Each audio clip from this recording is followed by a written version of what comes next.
mencapai level ma'rifat, itu tidak perlu lagi syariat, jadi tidak perlu lagi sholat segala macam seperti itu.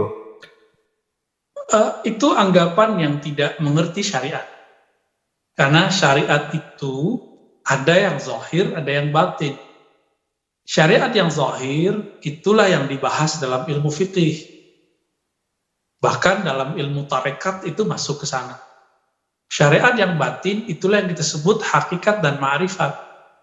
Jadi sebenarnya tarekat itu sendiri syariat, hakikat itu sendiri syariat, ma'rifat itu sendiri syariat. Namun karena populernya yang zahir itu disebut syariat, jalan menuju yang batin itu disebut tarekat, yang batin itu disebut hakikat, lalu inti dari yang batin disebut ma'rifat, maka kemudian orang lupa bahwa sebenarnya semua itu syariat. Kan nggak boleh, setinggi-tinggi ma'rifat seseorang, itu nggak boleh dia melanggar satupun syariat. Ya, kalau kita tidak sanggup menjalankan syariat, itu mungkin saja, tapi mengingkari syariat ini yang tidak boleh. Jadi setinggi apapun seseorang sampai di maqam hakikat, dia tidak mungkin ingkar kepada syariat.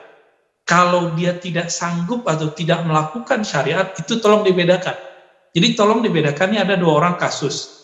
Satu mengingkari sholat, satu malas sholat, itu beda loh hukumnya. Yang satu lagi, dia tertidur tidak sholat. Yang satu lagi, dia sengaja tidak sholat. Nah itu beda semua, mengingkarinya. Kalau dia mengingkari, maka kafir. Kalau dia malas sholat, maka dia fasik. Kalau ada lagi orang yang merasa tidak pantas sholat, nah ini repot ini orang begini, ya.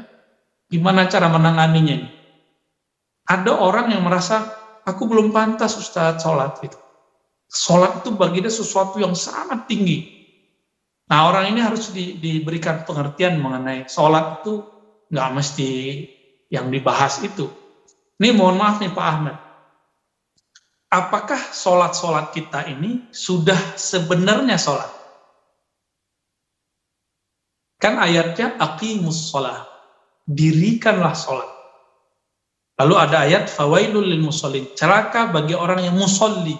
Musolli ini orang yang merasa udah sholat, yang merasa ahli sholat, tapi dia belum menunaikan hak-haknya sholat. Apa haknya sholat?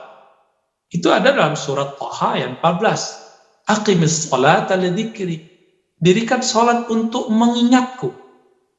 Maka mohon maaf nih, saya bukan nakut-nakutin.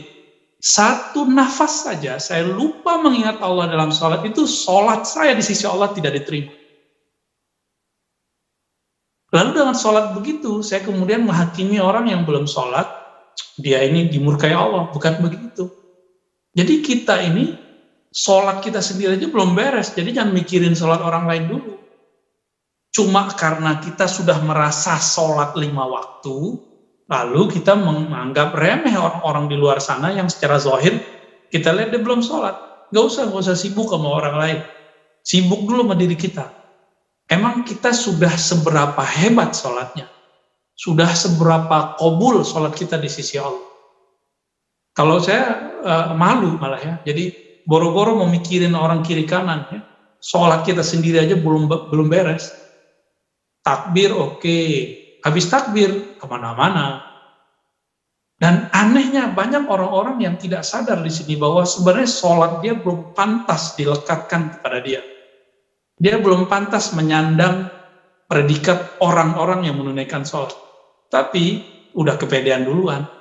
Ntar kalau ngelihat ada kiai, ada teman, ada orang nggak sholat, maksud kata-katain alim neraka ente. Dia nggak sadar. Siapa tahu orang-orang ini ketika sesaat atau beberapa saat sebelum wafat dia tobat, seperti kejadian pembunuh 100 orang di zaman Bani Israel, seperti seorang PSK yang menyelamatkan seekor anjing. Kita kan nggak tahu ini teka-teki Allah Subhanahu Wa Taala, karena Allah memandang qalbu, bukan memandang fisik. Ya. Aqimis sholat lidzikri, tunaikan sholat untuk mengingatku. Berarti sholat itu kalau nggak pakai mengingat nggak bisa, nggak disebut sholat. Lalu mengingat pakai apa? Pakai tubuh? Enggak. Orang munafik bisa sholat. Anak kecil bisa sholat, kucing juga bisa digerak-gerakin kayak gerakan sholat. Lalu yang sholat di situ siapa? Aqimis sholata lidzikri. Kalau saya terjemahkan, dirikanlah, ingatlah Allah dengan kolbumu dalam sujudmu, dalam ruku'mu, dalam takbirmu. Itu maknanya. Maka kita kenapa habis assalamualaikum masih istighfar? Karena setelah kita sholat, assalamualaikum, kita sadar, ya Allah, tadi aku sujud ingat kerjaanku, ya Allah. Aku telah menduakan engkau dengan pekerjaan. Ini kan gawat itu. Ya, berbahaya, sangat berbahaya. Maka Allah suka kepada orang-orang yang tawab. Tawab artinya yang selalu mengakui kesalahan. Kalau taib banyak, orang tobat banyak, tapi yang merasa dirinya salah, ini yang jarang. Ya. Izin Pak Trisno, ini sudah hampir pasal 10 di Bali, Bu ya. Sebenarnya masih banyak pertanyaan, namun rasanya waktunya sudah tidak memungkinkan karena sudah malam. Dan kepada jamaah yang sudah bergabung, baik melalui platform Zoom maupun YouTube, kami dari panitia menyampaikan terima kasih dan mohon maaf sekali tidak semua pertanyaan bisa kami bacakan dan dibahas di acara pada malam hari ini. Mungkin sebelum acara ditutup, barangkali dari Pak Trisno ada yang ingin disampaikan atau arahan? Berdoa aja kita. Baik. Keselamatan kita nanti, salat kita. Baik Pak Trisno, terima kasih. Buya, sebelum acara kita akhiri, mohon berkenan Buya untuk memimpin doa, sebagaimana tadi disampaikan oleh pimpinan kami Pak Trisno, untuk keselamatan kita semua di sini, bangsa Indonesia, dan juga semuanya, karena kita sama-sama tahu kondisinya masih pandemi hingga saat ini dan belum tahu sampai kapan nanti. Kepada Buya, mohon berkenan memimpin doa. Monggo Buya. Terima kasih Pak Ahmad, Pak Trisno, dan teman-teman semua. Sebelum kita simpulkan, kita doa, kita simpulkan dulu bahwa kajian kita malam ini mengenai cahaya akal, cahaya qalbu, cahaya ruh, cahaya Allah, atau istilah lainnya ilmu yakin, hakul ainul yakin, dan hakul yakin. Semoga Allah membimbing kita sampai kepada hakul yakin. Amin ya rabbal alamin. Amin ya rabbal alamin.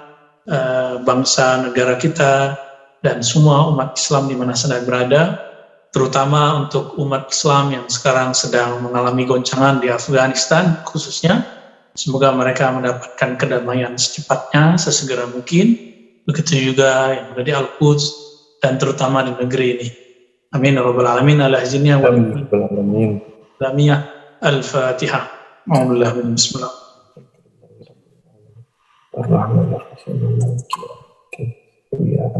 اللهم بحق الفاتحة وبسر الفاتحة فاغفر لنا وللأمة. اللهم ya Allah, dengan berkah Fatihah, dengan sir al-Fatihah, maka ampunilah kami umat Nabi Muhammad sallallahu alaihi wasallam. Wa shalli wa sallim mubarik ala nabiyyina Muhammad wa ala alihi wa ashabihi ajma'in. Sampaikan ya Rabb rasa cinta kami, rindu kami kepada baginda Nabi Muhammad sallallahu alaihi wasallam. Waj'alna minal mustahiqina bi syafa'atil uzma yaumal qiyamah. Jadikan kami ya Rabb umat yang berhak menerima syafaatnya yang uzma di hari kiamat. Warhamna fi ikhtilafina ya Rabb, dan rahmati kami dalam perbedaan kami ya Allah. Rahmati kami dalam perbedaan kami ya Allah. Lapangkan hati kami, pikiran kami, jiwa kami ya Allah. Allahumma arhamna warhamil muslimin wansurna wansuril muslimin. Allahumma waffiqna ila ta'atik wakhtim lana bi husnil khatimah. Ya Allah, bimbing kami untuk selalu taat akhir batin kepada Engkau, dan bimbing kami di saat akhir hayat untuk husnul khatimah, membaca kalimah la ilaha illallah Muhammadur Rasulullah. Rabbana atina fid dunya hasanah wa fil akhirati hasanah wa qina adzabannar. Sallallahu alaihi wasallam Muhammad walhamdulillah rabbil alamin. Demikian dari kami, mohon maaf jika ada kesalahan. Kebenaran mutlak hanya milik Allah, kita hanya berusaha mencapai kebenarannya. Assalamualaikum warahmatullahi wabarakatuh. Waalaikumsalam warahmatullahi wabarakatuh. Terima kasih Buya atas pencerahan yang telah disampaikan kepada kami. Insya Allah hal itu sangat bermanfaat bagi kami semua.